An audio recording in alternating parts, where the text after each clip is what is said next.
Furina. This limited 5-star Hydro character from Fontaine plays a unique role in Fontaine's Archon quests, appearing as the Hydro Archon. To unlock all of her stories, you'll need to complete Fontaine Archon quest Masquerade of the Guilty, as well as her story quest, Animula Corrigi. So possible spoilers ahead. And with that out of the way, let's begin. Furina. Birthday, October 13th. Affiliation, Court of Fontaine. Vision, Hydro. Constellation, Animula Corrigi. The absolute focus of the stage of judgment until the final applause sounds. Character details. It is unlikely that travelers from other nations will understand why the god of this land is regarded as a superstar unless they set foot in the Opera Epiclese. Whether at performances or trials, she will always be in the seat reserved for her above the audience, laughing, scolding, falling into hysterics, to the point where more often than not, she makes a stronger impression than the action on stage.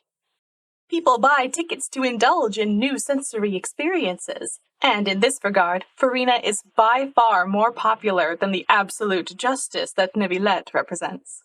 The forms respect can take are not limited to just lifting one's eyes up to a being above.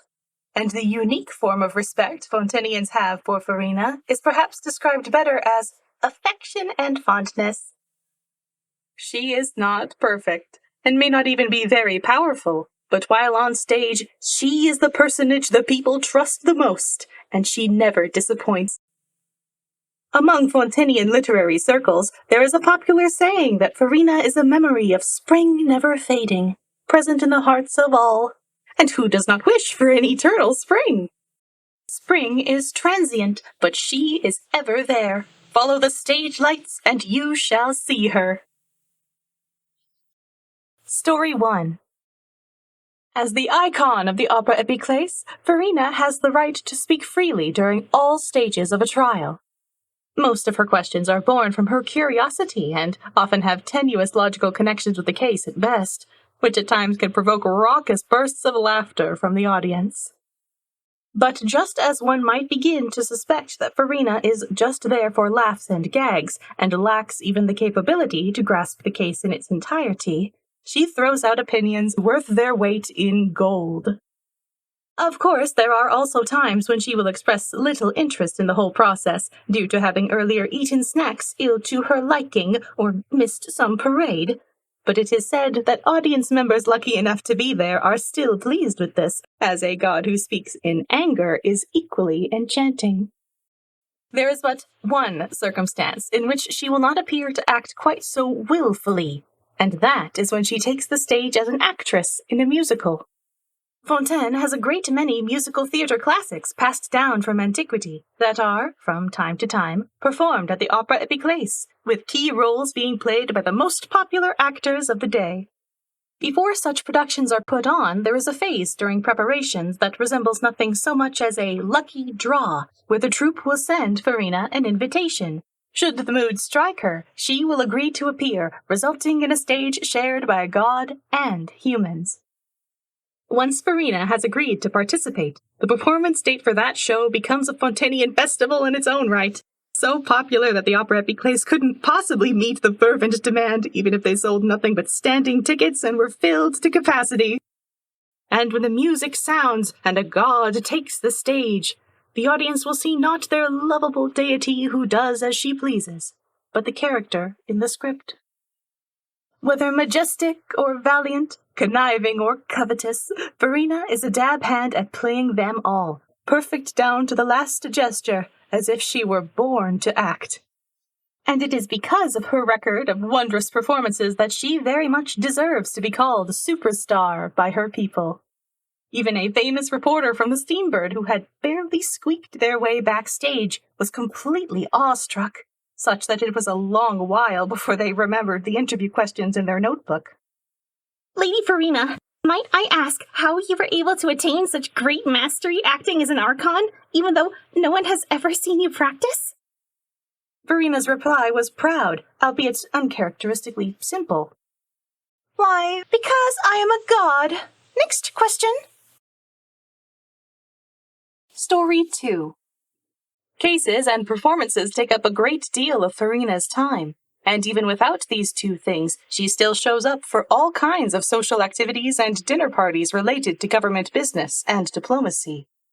Of course, social engagement is usually the limit of her remit, while the real behind-the-scenes work, and sometimes even certain important speeches made during these interactions, are handled by others. Furina is quite thankful for these proxies, for she has heard that her life of leisure is a rare privilege in a world where most other gods have an endless parade of duties large and small to attend to. She once considered that it might be right to set a godly example, so to speak, and so she attempted to take part in the Palais Marmonia's day-to-day work when she had an excessive amount of free time on her hands. However, her offers were respectfully yet consistently declined by both humans and Melusines, who insisted that there are no great duties at present that need to be handed over to our god. Though these words did make her glad, of course, after a few attempts she quickly realized how impractical it would be to use the work of the Palais Marmonia to escape her boredom. Furina actually has another hobby, known to very few, and that is playing with little animals. Fontaine's waterscapes are vast and beautiful, as well as blessed with innumerable adorable creatures. For one who always finds herself interacting with humans like Furina, this serves as an excellent change of pace. However, animal habits are inconsistent and unpredictable, and Furina's carefree attitude always seems to rub them the wrong way. As in the, if she's not being blasted in the face by hat jellyfish, then she's being pursued to the ends of the ocean by hunters' rays kind of wrong way. It can be argued that the underwater world is more primitive and wild than the surface world, considering how little respect the animals here give a god on account of her status alone. Nonetheless, Furina did eventually discover the animal for her ministrations. The sunbathing, beach-loving, horizontal alignment-enjoying blubber beasts. Cheek squeezes, belly rubs, and even flipping them over, then over again, gets at most a turn of the head and a noiseless protest. You like it? So do I! A few mild miscommunications aside, they have since become the best of friends. Story 3. Although Furina does tend to give people the impression of one prone to wandering thoughts and only tangential concern for the rules, she does have strict standards, in certain circumstances anyway, especially before or after performances. Everything must be to her satisfaction, be it the make or color of the props, the timing of the brightening and dimming of the lighting, or the pace and rhythm of the music. As such, sharing the stage with a god is not some shortcut to glory, but one paved with blood, sweat, and tears, to the point where even the stories of a hard-to-please superstar prima donna, fond of shows and with theatrical swagger to spare, has reached even the lowliest street stalls. Indeed, there was once a famous troupe that won the chance to perform with her, and pretended to agree to her exacting demands, only to default to methods they were more accustomed to during real rehearsals and performance prep. The troupe director was confident in this method, believing that, given Furina's personality, she would be most willing to back down on said demands if she were appropriately flattered and saw that everything was already complete and thus too late to change. A most excellent way to save effort and trouble. But when the director began moving their props to the Opera Epiclese, he found Furina there, directing another troupe as they set up the stage rigging. Why, hello! You didn't seem interested in my opinions, so I arranged to perform with a different troupe. The director was stunned. He had planned for Furina to discover the flaws, in her view, only after setup was complete. But he could already tell that the stage sections that had been constructed precisely in accordance with her directions were significantly superior. Ordinary audience members couldn't necessarily tell, of course, but to professionals the difference was always in the details, and these were obvious at a glance. Still, this director was unwilling to simply turn back, criticizing Furina for not adhering to the spirit of contractual obligation by not informing them beforehand of her contingency arrangements. Furina would not let this villain cast the first stone, instead scrunching her face into an expression of disbelief. "You don't really think I'm that much of a gullible fool, do you? Guards, send them on their way!" Story 4. Round and round the interminable performance went, the day of the curtain call ever beyond reach. But so long as the prophecy loomed, the tale of this god must go on. Though Fontainians found no real reason to doubt Furina over the years, she knew that the collapse of trust could begin with a single crack. No matter how small, once it appeared, it would be irreversible. And the consequences of being exposed would be to reduce all her long years of work to dust, to allow Fontaine to fall. That was unconscionable. So she did her best, to laugh loudly when she should be glad, and weep bitterly when she should grieve, and display the divine bearing of an Archon when it was time to show off. All without fail, all without rest. She knew that this was a performance. If she could endure until the danger had passed, she could finally take off her mask and regain the freedom to express her feelings. Yet, she slowly began to realize that the godly role she was playing was eating into her. A horrifying doubt began to creep up on her. How should she react when glad, if not to laugh loudly? Perhaps she was once a girl who did not much enjoy laughter. Perhaps she had once been the sort to give up on herself at the first sign of difficulty, but such emotions had already slipped away, bit by bit. Those in the performance arts often say that one must become a character to play them. From that perspective, Furina's performance as the Hydro Archon has been flawless. Her painstaking perseverance produced the perfect product. But no one has ever spoken of what might transpire once the last light had dimmed, for to them the stage is fleeting. For one such as Furina, who has acted for far too long, even the path back off stage has faded into dust, buried by the sands of time. Story 5. The crisis of original sin was resolved, and Fontaine came under a new order. The affected areas were gradually rebuilt, and the people held high hopes for the future. Furina was the only one with no place in this new world. She was quick to pack her bags and leave the Palais Mermonia, nor did she return to the Opera Epiclese. She simply wanted to leave the memories that brought her so much pain as far behind as possible, and she was uninterested in the debates surrounding her. The Hydro Archon's tale was over, as it should be. But where should an actress who had finished her part and fulfilled her duty go? None could say, and the concept of freedom rang hollow. Furina's luggage remained piled up in her new rental apartment, and she lacked all will even to tidy up or get moved in. All she could do was lie in bed and stare at the bare ceiling. Those she knew had very quickly found their place in the new order. Whether due to their strength, duties, or friendships, their importance made them irreplaceable. In circumstances such as these, didn't free simply mean being someone who no one needed? Just as she had reached this conclusion, her new residence received its first guest, Clorinde, the champion duelist.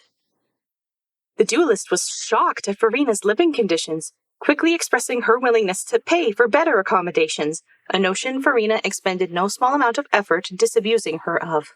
Despite this, she was dragged, however reluctantly, into at least properly unpacking and tidying up the room.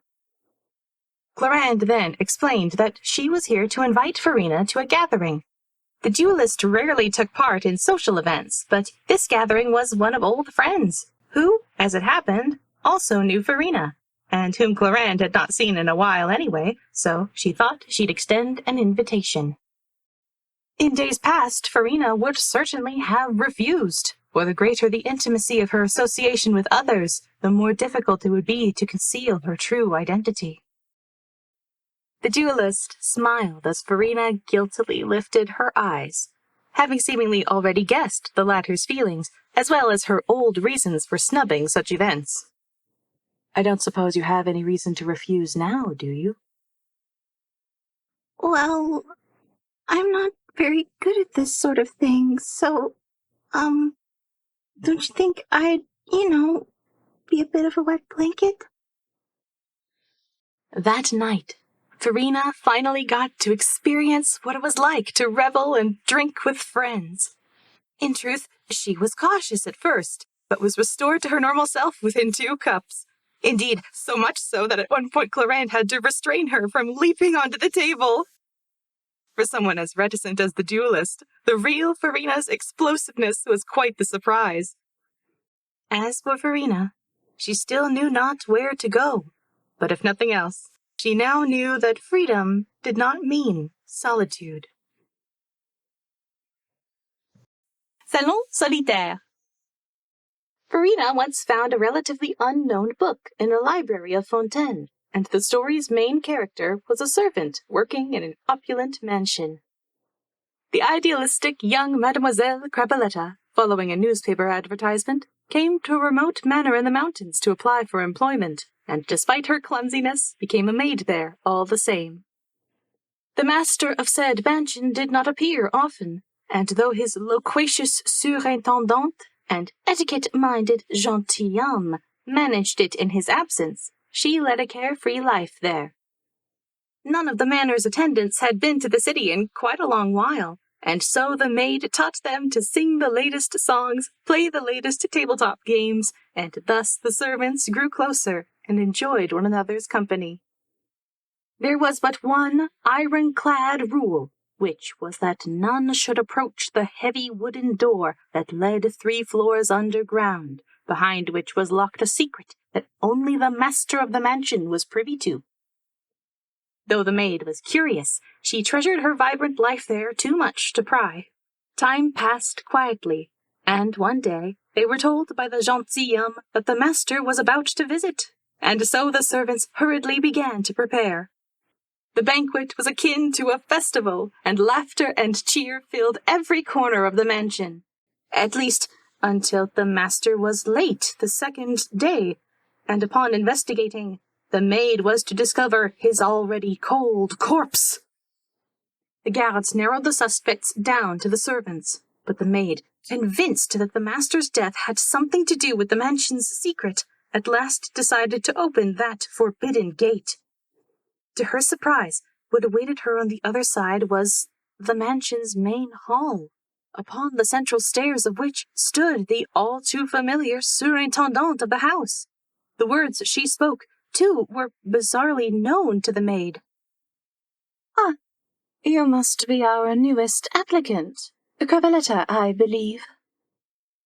Furina was quite dumbfounded when she read that, for the story here recalled similar events in her memories. She admired the happy lives of the maid and the other servants, and the maid's courage in facing down the ancient secret to defend that life. Later, Furina dreamt of that same mansion. In her dream, she was Crabelletta, huffing and puffing as she ran to that door of secrets, and with one deep breath pushed it open.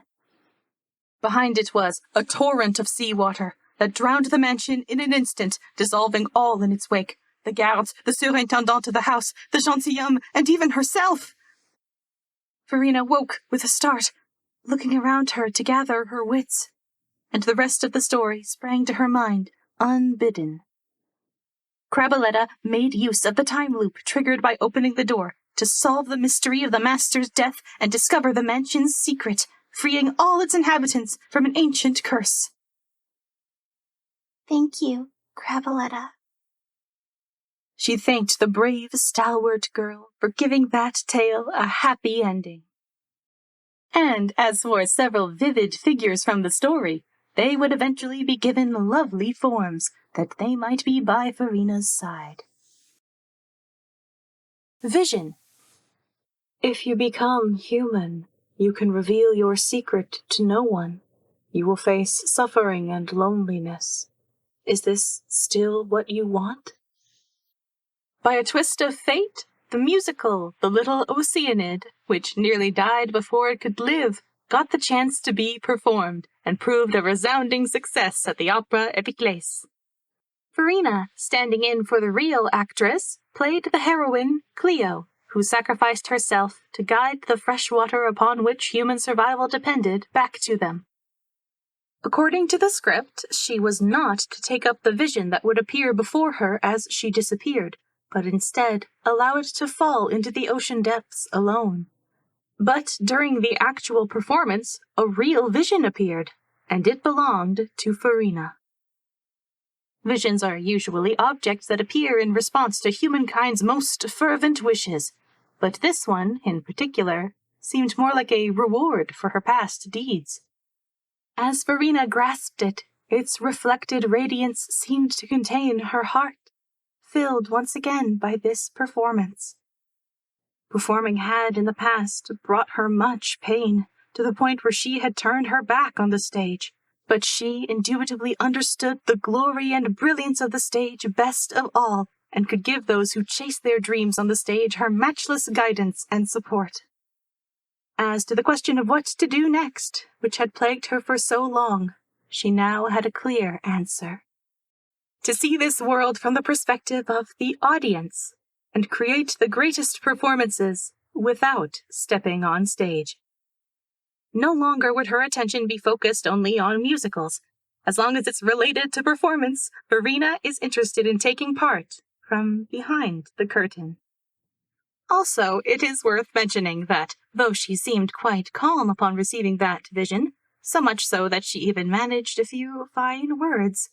Upon leaving the theater troupe, Furina immediately set off afterward to avenge herself on the local legend she had once angered by accident, which ended quite poorly for her.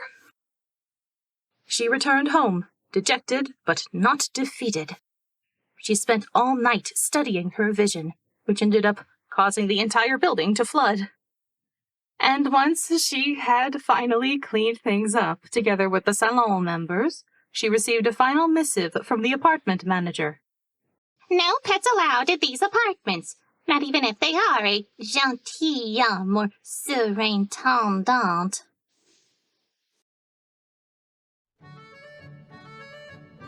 Thanks for listening. Leave a like if you enjoyed it. And if you want to hear what I read in the future, consider subscribing. As to my thoughts, spoilers for all of Fontaine inbound. It's fun to be able to look back on stories like this now that Fontaine's complete. What a nice trip down memory lane to a quest line that destroyed my soul for days. I don't know if I could have handled getting Furina the first time round and having a bunch of locked stories just sitting there and give me the lore. Will I understand all the lore once I have it? Maybe. It's really unfortunate, though, that her story quest could be played right after the Archon quest.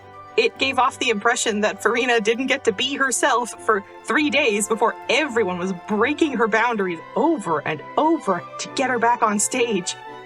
We made a group decision. But you didn't include her in the group? Oh! As you can tell, I still have opinions. That said, La Vaguelette was a beautiful short. And the conclusion Furina came to in her vision story showed up in Muskets and Roses. She seems much happier in the director's chair, prop mishaps and attempted murders aside. I tried looking up which local legend she angered specifically, but I didn't find it. I choose to imagine it's one who's immune to hydro damage, because that makes it funnier. It was neat to learn the actual origin of the Salon. I can totally see how she and Fischl would get along if they met. Both of them having more friends is a plus in my book. Oh, speaking of friends, I can't forget. Clorinde, that was so sweet when she visited Furina and helped her unpack and invited her. That is bestie behavior right there. It's a shame that that moment got squirreled away in a character story. That said, Furina did come along to play with us in Clorinde's story quest. As of this recording, I haven't uncovered a ton of Natlon content yet. I hope everyone's having fun! I found capybaras, so I know I am. Thanks for stopping by! and I hope you have a great day.